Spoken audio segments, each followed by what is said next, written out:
Hello, and thanks for listening to my talk on recent K-pop and the temporality of tonal shift. Figure 1 transcribes the base scale degrees of a passage from WJSN's 2020 song Pantomime, a track that shows the sense of adventure with which several K-pop girl groups have approached tonal shift in recent releases.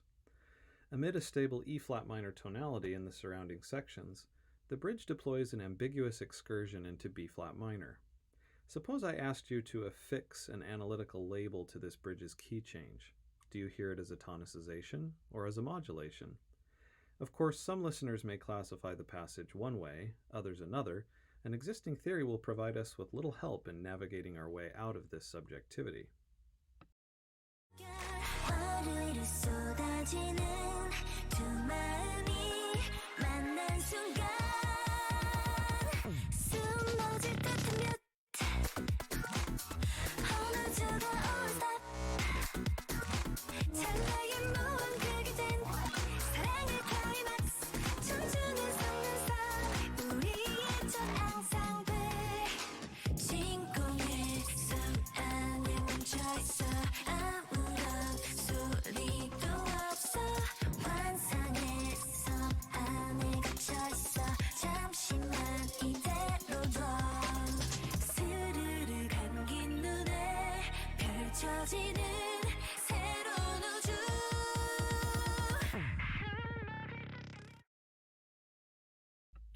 Certainly, existing scholarship on tonicization and modulation can help us taxonomize such key changes.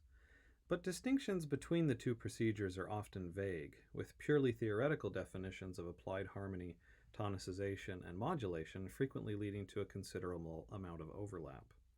If we imagine a spectrum of tonal shift from no change to total change, as in Figure 2a, such definitions tend to produce many potential divisions with boundaries that are not clearly defined. Though such a theory can be analytically advantageous, in this paper I take a stricter perceptual approach and propose a single boundary in the spectrum of tonal shift, as depicted in Figure 2b, a dividing line between tonicizations and modulations that arises as a function of objective time and working memory. According to this model, we will see that the bridge of pantomime is, objectively speaking, too short to qualify as a perceived modulation, and we can therefore understand it as a tonicization of the minor dominant. For the many recent K-pop releases that employ frequent key excursions, this approach explores the phenomenological distinction between tonal shifts that reside within the boundaries of our hearing and those which may overly tax our temporal perceptual limitations. In a 2016 study, Mary Farbood conducted the first experiments investigating the time course of the duration an original key is retained in memory after a modulation. Farbood monitored participants' continuous tension responses to sequences that first established an original key, modulated to a new key, and then modulated back to the original key. The time spans of progressions in the new key were varied from 2 to 45 seconds. With this method, Farbood theorized that tension slopes following the second modulation would correspond to memory for the original key. Quote, a negative slope indicated that the prior key was recalled, since a decrease in tension meant the original key was still the primary key context. A positive slope indicated that the original key had been forgotten, with the new key having replaced any trace of the original key in working memory. Figure 4 reproduces the normalized mean tension responses for one of Farbood's stimulus sets. In the 3-second condition in the top frame, the slope following the modulation back to the original key, the slope of the shaded gray area, is negative, while in the 21-second condition on the bottom frame, the slope is positive. Figure 5, which shows the mean slopes at the return of the original key across all conditions, makes the takeaway of the experiment more explicit. Here we see that the slope values increase with time, and that the 21-second condition was the only one that elicited a positive value. Taken together, these results indicate that while an original key is retained in working memory after 15 to 20 seconds in a new key, no conclusive evidence emerged to suggest that the memory persisted longer than 20 seconds. Farbood's results suggest a temporal constraint on working memory, and a perceptual boundary for tonal shift. On this view, if we again imagine a spectrum of tonal shift, as in Figure 6, the single point of division will be defined by an idealized 20-second boundary of working memory limits. We can postulate then that everything to the left of the boundary, where the original key is still accessible in memory, is perceptually a tonicization, like the B-flat minor bridge of pantomime, and everything to the right, where the key has exited working memory, is a modulation. Now, before proceeding any further, I wish to discuss two caveats regarding my working memory theory. First, in this model, I am choosing an idealized boundary of working memory constraints. The exact duration of working memory will differ from person to person, and it is possible that further research after Farbood will clarify the extent of such boundaries. But the general notion stands. Human cognition involves limits in working memory. An original key will eventually leave short-term memory and must be coded into long-term memory via rehearsal strategies or otherwise be lost, thus suggesting a distinction between tonicizations as excursions away from a key that is still active in working memory, and modulations as excursions away from a key that must be retrieved from long-term memory. Second, I wish to stress that my working memory theory is not better than familiar textbook definitions that propose cadential properties as distinguishing between the two procedures. My approach is simply different. Certainly, there are many situations in which the ambiguities inhering in underdetermined music theoretical definitions are desirable. For example, fluidity between tonicization and modulation provides for a great deal of analytical agency. Indeed, I believe that theoretical subjectivity is advantageous in itself. I want to show the advantages of an experiential system, but I stress that experience will not erase subjectivity, as evinced, for example, by my first admonition above. Everyone will experience different limitations in working memory. In fact, my working memory theory is fundamentally vested with subjectivity, but of a different kind from theoretical systems. Definitions along the spectrum of tonal shift as produced by theory alone promote an a priori subjectivity, independent of experience, whereas the perceptual boundary I propose arises as an a posteriori subjectivity, proceeding from experience. We will shortly move on to some analytical applications, but first let us briefly consider two advantages of a working memory distinction between tonicization and modulation. First, a theory of modulation that relies on time and memory ties together multiple musical parameters that are unfrequently associated, such as harmony and tempo. For example, if a brief excursive progression suggesting a new key registers as a tonicization when heard at a fast tempo, the same progression slowed down will eventually assume the perceptual role of modulation. On this view, harmony is not privileged as the sole executor of modulation, but the process is seen as the result of cooperating musical parameters. Second, working memory theory makes the experience of modulation the focus of our investigations. It foregrounds the phenomenological and temporal aspects of modulation, and it situates the definition within the listening act. Indeed, reframing tonal shift as a necessarily temporal experience engages a type of kinesthetic empathy we are wont to feel and describe when discussing such processes. For example, during a key excursive passage, we might express the tonal instability we feel by verbalizing something like, "And here we are tonicizing 5, until we feel our arrival at some definitive point, reflecting our co-journey with the music itself through new tonal territory. This sense of our going along with the ride of tonal shift calls to mind Arnie Cox's mimetic hypothesis and can be interpreted as a type of covert imitation or an imaginative reproduction of Mark Lehman's embodied attuning along with the moving sonic forms of music.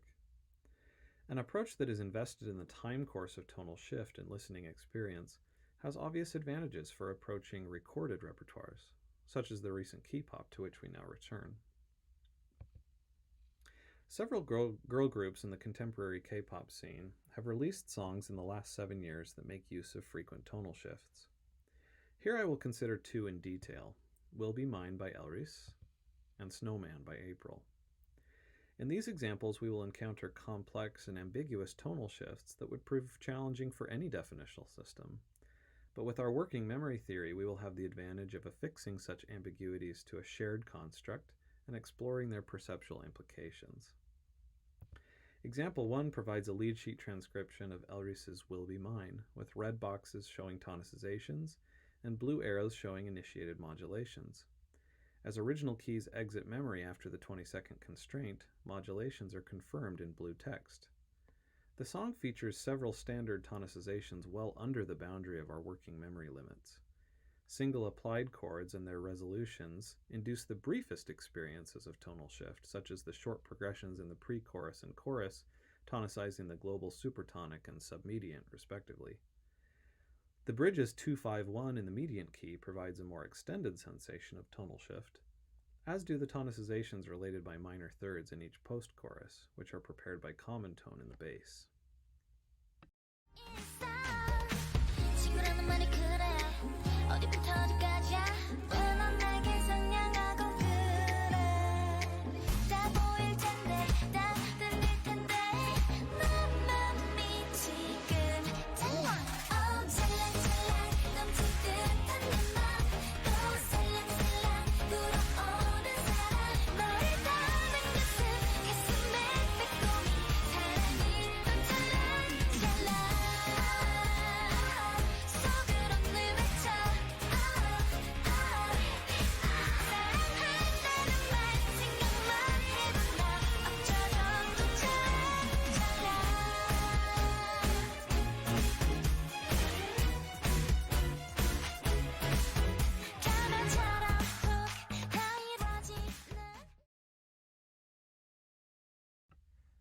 Ambiguity of tonal shift is experienced in the final 30 seconds of the song, beginning at the pump-up chorus, so named after Adam Ricci's ascending step modulation.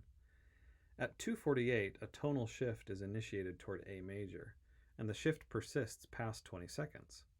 At 3:08, the original key of A flat major has yet to rematerialize. But there is a complication. If we accept our idealized working memory boundary, the 20-second limit occurs during a post-chorus minor third tonicization of C major or flat 3 of A major. Hence, our theory has succeeded in modeling the temporality of the general experience of modulation due to a key having been lost from memory, but it does not address to which key the modulation leads. Should we consider the modulation a true pump-up to A major with its own embedded tonicization of C? Or, since the memory of the original A flat major ostensibly exited working memory during C major's articulation, should we consider C the goal of the modulation? The problem is only compounded by what follows, a subsequent minor third tonicization of E flat major.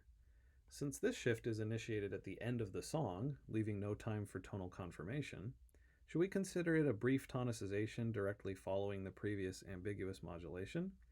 Or is it a true modulation to E flat major, confirmed by the empty 20 seconds that will presumably follow the song? While our working memory model does not afford a ready answer to such questions, it provides a means for exploring the unfolding of the experience.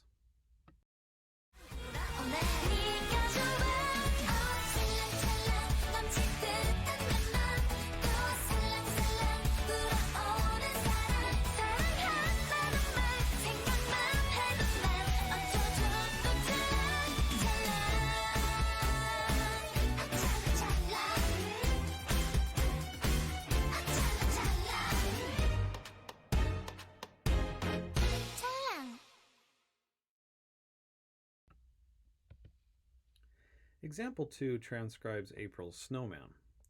After discussing the main points for attention, we will close by listening to the entire song, as an uninterrupted hearing provides an opportunity for ongoing reflection on the experience of tonal shift as it manifests throughout the track. Like Will Be Mine, Snowman includes brief tonicizations, some of which occurred during the 20-second experience of modulation, and features a final pump-up chorus. The ending of Snowman is also tonally ambiguous.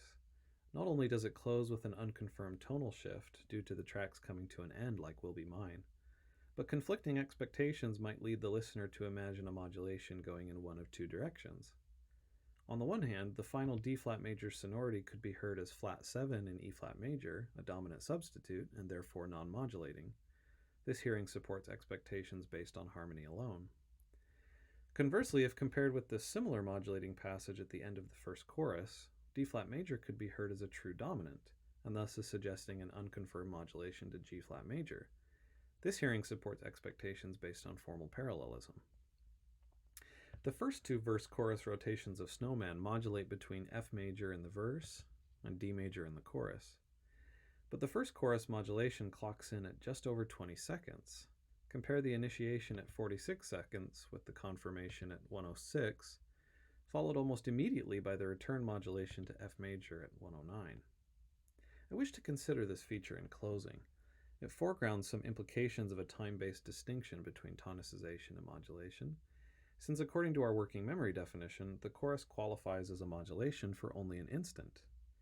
Were the temporal constraint a mere 3 seconds longer, as it well may be for some listeners, it would encourage a monotonal hearing of the first few rotations in F major with the chorus as a D major tonicization.